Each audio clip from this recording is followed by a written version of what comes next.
Are you burned out from farming hectic Steel Path survival missions for the new Arcanes? Maybe you're sick of playing Korra. Maybe you're just lazy. Hey, guess what? Same!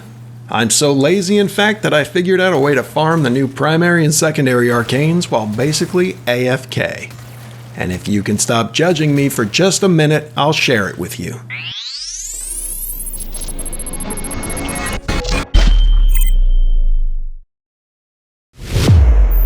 Okwa Tanzianwan, my people. Today I'd like to introduce you to my preferred method of farming, which I call the second monitor and resting technique. Patent pending. What this means is that I find a way to farm something which requires so little effort in-game that I'm able to do stuff on my second monitor, or even just take a little nap while playing. I'm making air quotes when I say playing, by the way. Anyway, what I've been farming lately are the new primary and secondary Arcanes. In case you're not familiar with them, there are 3 of each, and they were added to the game in the Sisters of Parvos update. The Deadhead version rewards a stacking damage bonus on headshot kills with the weapon it's attached to. The Merciless variety grants a smaller stacking damage bonus, but on kills of any kind with the weapon.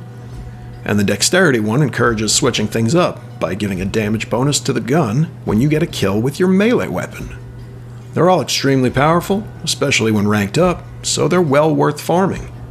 But, and this is a Kardashian-sized but, you can only get them from Steel Path missions, and only from the Acolytes that spawn every 5 to 7 minutes. Most people head to Steel Path survival missions, but that means dealing with a constant flow of enemies, managing life support, and having to leave when enemy levels get too high. Some players can't, or just don't, want to deal with all that. And I get it, you're lazy. Not too lazy to click the subscribe button right over there, of course, but I digress. What you can do instead of survival is head to a sabotage mission and complete the objective. But when the green extraction marker pops up and pushy Space Mom tells you to come home for dinner, ignore her. You're now in the sweet spot where enemies no longer scale, and Vahek only sends a few at a time instead of, well,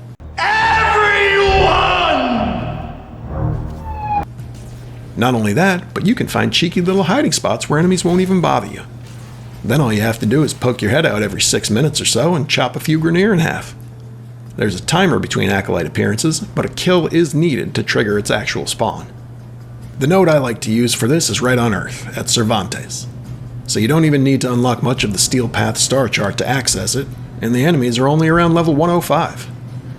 There are 2 possible tiles that the objective can spawn on. One of them has a good side room to hide out in, but enemies can still come looking for you in there. The other one has a broken pipe you can access from the roof, which is perfect for avoiding everyone and everything between Acolyte spawns. I tend to use Baruch for this, just because he's tanky as hell and melts everything. But as long as you can kill level 105 enemies and Acolytes, do whatever greases your pieces. Check out my hardcore endgame guide for Baruch if you need help building him for this task though. One last thing. You should know that, though the Acolyte has a 100% chance to drop an Arcane when it's defeated, which of the 6 it drops is random. They each have their own use cases though, so you'll probably want to collect them all regardless. So best of luck with your drops, and nap responsibly.